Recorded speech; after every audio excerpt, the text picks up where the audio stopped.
Hi hello friends, welcome to Khushi's healthy kitchen. ಇಂದಿನ ಸಂಚಿಕೆಯಲ್ಲಿ ಒಂದು ಸಿಂಪಲ್ ಆಗಿರುವಂತಹ ಎಲ್ಲರಿಗೂ ಇಷ್ಟ ಆಗುವಂತಹ ಸ್ನ್ಯಾಕ್ ಅನ್ನ ಮಾಡಿ ತೋರಿಸ್ಕೊಡ್ತಾ ಇದ್ದೀನಿ. ಅದೇ ಕಡಲೆಪುರಿ ಒಗ್ಗರಣೆ. ಸೊ ಈ ಕಡಲೆಪುರಿ ಒಗ್ಗರಣೆ ನಮಗೆ ಎಲ್ಲ ವೆದರಲ್ಲೂ ತುಂಬಾನೇ ಚೆನ್ನಾಗಿ ಅನ್ಸುತ್ತೆ ತಿನ್ನೋದಕ್ಕೆ. ಹಾಗೆ ಎಲ್ರಿಗೂ ಇಷ್ಟ ಆಗುವಂತಹ ಸ್ನ್ಯಾಕ್ ಇದು. ಸೊ ಅಡುಗೆ ಬರ್ದೇದವರು ಕೂಡ ಈ ಸ್ನ್ಯಾಕ್ ಅನ್ನ ಖಂಡಿತವಾಗ್ಲೂ ಮನೇಲಿ ಟ್ರೈ ಮಾಡ್ಬೋದು.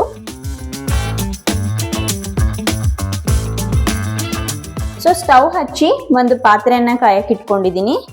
ಇದಕ್ಕೆ 1 ಸ್ಪೂನ್ ಆಗುವಷ್ಟು ಅಡುಗೆ ಎಣ್ಣೆನ ಹಾಕೊತಾ ಇದ್ದೀನಿ. ಹೆಚ್ಚಾಗಿ ಆಯಿಲ್ ಏನು ಬಳಸೋ ಅವಶ್ಯಕತೆ ಇಲ್ಲ.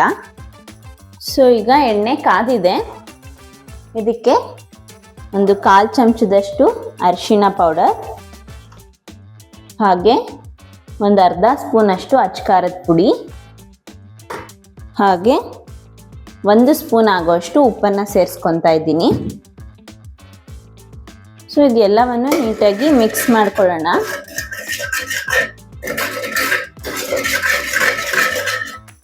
ಸೊ ಮಿಕ್ಸ್ ಮಾಡಿಕೊಂಡು ನಾನು ಈಗ ಇದಕ್ಕೆ ಒಂದು 2 ಲೀಟರ್ ಆಗುವಷ್ಟು ಕಡಲೆಪುರಿಯನ್ನು ಹಾಕೊತಾ ಇದ್ದೀನಿ.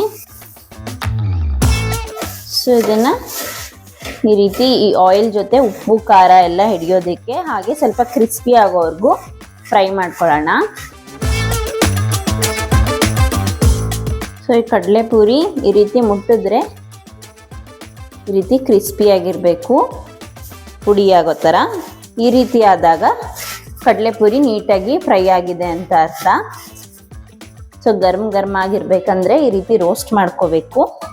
ಈ ರೀತಿ ಮುಂಚೆನೆ ಕಡಲೆಪುರಿಯನ್ನು ಫ್ರೈ ಮಾಡ್ಕೊಳ್ಳೋದ್ರಿಂದ ಉಪ್ಪು ಖಾರ ಎಲ್ಲ ಚೆನ್ನಾಗಿ ಪೂರಿಗೆ ಅಂಟುತ್ತೆ, ಹಾಗೆ ಲಾಸ್ಟಲ್ಲಿ ಉಪ್ಪಾಗಿ ಉಳಿಯೋದಿಲ್ಲ. ಹಾಗಾಗಿ ಈ ಪ್ರೊಸೀಜರ್ನ ಫಾಲೋ ಮಾಡಬೇಕಾಗತ್ತೆ. ಸೊ ಈಗ ಕಡಲೆಪುರಿ ರೋಸ್ಟ್ ಆಗಿದೆ, ಇದನ್ನು ಒಂದು ಸೈಡ್ಗೆ ಎತ್ತಿಟ್ಕೊಳ್ಳೋಣ. ಸೊ ಈಗ ಒಂದು ಬಾಣಲೆಯನ್ನು ಕಾಯಕ್ಕೆ ಇಟ್ಕೊಂಡಿದ್ದೀನಿ. ತುಂಬಾ ಕ್ವಿಕ್ಕಾಗಿ ಆಗುವಂತಹ ಸ್ನ್ಯಾಕ್ ಇದು. ಹೆಚ್ಚಾಗಿ ಉಪ್ಪು ಹಾಕೊಳ್ಳೋದು ಬೇಡ, ಯಾಕಂದರೆ ಕಡಲೆಪುರಿಯಲ್ಲೂ ಆಲ್ರೆಡಿ ಉಪ್ಪಿರುತ್ತೆ. ಈಗ ಅದಕ್ಕೆ ಒಂದು 2 ಟೇಬಲ್ ಸ್ಪೂನ್ ಆಗುವಷ್ಟು ಅಡುಗೆ ಎಣ್ಣೆನ ಹಾಕೊತಾ ಇದ್ದೀನಿ.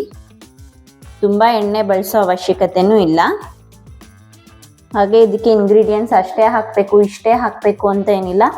ನಿಮಗೆ ಎಷ್ಟಿಷ್ಟ ಆಗುತ್ತೋ ಅಷ್ಟು ಇಂಗ್ರೀಡಿಯೆಂಟ್ಸ್ನ ಬಳಸ್ಕೋಬೋದು. ಸೊ ಈಗ ಇದಕ್ಕೆ ನಾನಿಲ್ಲಿ 1 ಸ್ಪೂನ್ ಆಗುವಷ್ಟು ಸಾಸಿವೆಯನ್ನು ಹಾಕೊತಾ ಇದ್ದೀನಿ. ಸೊ ಹಾಗೆ ಒಂದು 2 ಹಿಡಿ ಆಗುವಷ್ಟು ಕಡಲೆ ಬೀಜ. ಸೊ ನಿಮಗೆ ನಾನು ಆಗಲೇ ಹೇಳಿದ ಹಾಗೆ ಇಂಗ್ರೀಡಿಯೆಂಟ್ಸ್ ಅಷ್ಟೇ ಹಾಕ್ಕೋಬೇಕು, ಇಷ್ಟೇ ಹಾಕ್ಕೋಬೇಕಂತ ಏನಿಲ್ಲ. ಈ ಕಡಲೆ ಬೀಜ ಎಲ್ಲ ನಿಮ್ಗೆ ಎಷ್ಟು ಇಷ್ಟ ಆಗುತ್ತೋ ಅಷ್ಟು ಹಾಕ್ಕೊಂಡು ತಿನ್ಬೋದು.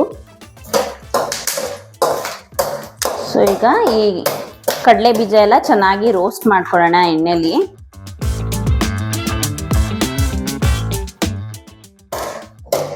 ಸೊ ಇದು ಸ್ವಲ್ಪ ಗೋಲ್ಡ್ ಬ್ರೌನ್ ಬರೋ ತನಕ ಕ್ರಿಸ್ಪಿಯಾಗಿ ಫ್ರೈ ಮಾಡ್ಕೊಳ್ಳೋಣ. ಈಗ ಇದಕ್ಕೆ ನಾನು 1 ಜಜ್ಜಿರೋಂತಹ ಬೆಳ್ಳುಳ್ಳಿಯನ್ನು ತಗೊಂಡಿದ್ದೀನಿ. ಬೆಳ್ಳುಳ್ಳಿ ಆಪ್ಷನಲ್ಲು, ಇಷ್ಟಪಡೋರು ಹಾಕೋಬೋದು, ಇಷ್ಟ ಇಲ್ಲ ಅಂದರೆ ಸ್ಕಿಪ್ ಮಾಡ್ಕೋಬೋದು. ಸೊ ಈಗ ಒಣಗಿದ ಮೆಣಸಿನ್ಕಾಯಿ, ಒಂದು 4 ಒಣಮೆಣಸಿನ್ಕಾಯನ್ನು ಹಾಕೊತಾ ಇದ್ದೀನಿ. ಆಲ್ರೆಡಿ ನಾವಲ್ಲಿ ಚಿಲ್ಲಿ ಪೌಡರ್ ಯೂಸ್ ಮಾಡಿರೋದ್ರಿಂದ ಒಂದು 4 ಒಣಮೆಣಸಿನ್ಕಾಯಿ ಹಾಕೋತಾ ಇದ್ದೀನಿ. ಖಾರ ಜಾಸ್ತಿ ಬೇಕು ಅಂದರೆ ಇನ್ನೊಂದು 2 ಒಣಮೆಣಸಿನ್ಕಾಯಿ ಕೂಡ ಸೇರಿಸ್ಕೋಬೋದು. ಹಾಗೆ ಸಣ್ಣದಾಗಿ ಹೆಚ್ಚಿಟ್ಕೊಂಡಿರೋಂತಹ ಕೊಬ್ಬರಿ, ಹಾಗೆ ಒಂದು ಹಿಡಿ ಆಗುವಷ್ಟು ಕರ್ಬೇವಿನ ಸೊಪ್ಪು. ಕರ್ಬೇವಿನ ಸೊಪ್ಪು ಎಷ್ಟು ಹಾಕೋತೀವೋ ಅಷ್ಟು ಟೇಸ್ಟು ಚೆನ್ನಾಗಿರುತ್ತೆ. ಸೊ ಆಲ್ರೆಡಿ ಪರಿಮಳ ಬರ್ತಾ ಇದೆ, ಬೆಳ್ಳುಳ್ಳಿ ಕರಿಬೇವು ಎಲ್ಲ ಒಗ್ಗರಣೆ ಕೊಟ್ಟಿರೋಂಥದ್ದು ಘಮ ಘಮ ಅಂತ ಪರಿಮಳ ತುಂಬ ಚೆನ್ನಾಗಿ ಬರ್ತಾ ಇದೆ. ನೀವು ಮಕ್ಕಳಿಗೆಲ್ಲ ಕೊಡೋದಾದರೆ ಬೇಕಿದ್ದಲ್ಲಿ ಇದಕ್ಕೂ ಕೂಡ ನೀವು ಬಾದಾಮಿ, ಗೋಡಂಬಿ, ದ್ರಾಕ್ಷಿ, ಒಣ ದ್ರಾಕ್ಷಿಯನ್ನು ಸೇರಿಸ್ಕೋಬೋದು. ಸೊ ಈ ಕರ್ಬೇವಿನ ಸೊಪ್ಪೆಲ್ಲ ಸ್ವಲ್ಪ ಕ್ರಿಸ್ಪಿ ಆಗೋವರೆಗೂ ಫ್ರೈ ಮಾಡ್ಕೊಳ್ಳೋಣ. ಸೊ 1 ಹಿಡಿ ಆಗುವಷ್ಟು ಹುರ್ಗಡ್ಲೆಯನ್ನು ಸೇರಿಸ್ಕೊತಾ ಇದ್ದೀನಿ. 1 ಚಿಟಿಕೆ ಹಿಂಗನ್ನು ಸೇರಿಸ್ಕೊತಾ ಇದ್ದೀನಿ.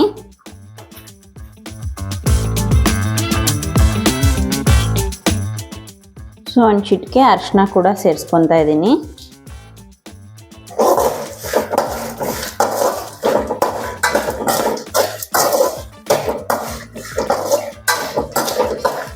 ಸೊ ಒಗ್ಗರಣೆ ಆಲ್ಮೋಸ್ಟ್ ರೆಡಿ ಆಗಿದೆ. ಸೊ ಈಗ ಆಲ್ಮೋಸ್ಟ್ ಒಗ್ಗರಣೆ ರೆಡಿ ಇದೆ. ಇದಕ್ಕೆ ನಾವು ಅವಾಗಲೇ ಫ್ರೈ ಮಾಡಿ ಇಟ್ಕೊಂಡಿರೋಂತಹ ಈ ಕಡಲೆಪುರಿಯನ್ನು ಸೇರಿಸ್ಕೊತಾ ಇದ್ದೀನಿ.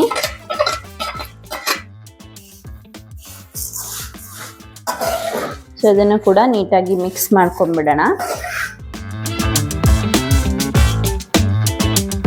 ಸೊ ನೋಡಿ, ಬಿಸಿ ಬಿಸಿ ಕಡಲೆಪುರಿ ಒಗ್ಗರಣೆ ರೆಡಿ ಇದೆ. ಸೊ ಟೀ ಜೊತೆ ಸಂಜೆ ಟೈಮು ಈ ಚಳಿ ವೆದರ್ಗೂ ಅದಕ್ಕೂ ಒಂದು ಒಳ್ಳೆ ಸ್ನ್ಯಾಕ್ ಅಂತಾನೆ ಹೇಳ್ಬೋದು. ಇದನ್ನ ಸರ್ವಿಂಗ್ ಪ್ಲೇಟ್ಗೆ ಹಾಕೊಳ್ಳೋಣ. ಈಗ ರೆಡಿ ಇದೆ. Stove off ಮಾಡ್ಕೊಂಡ್ಬಿಡೋಣ.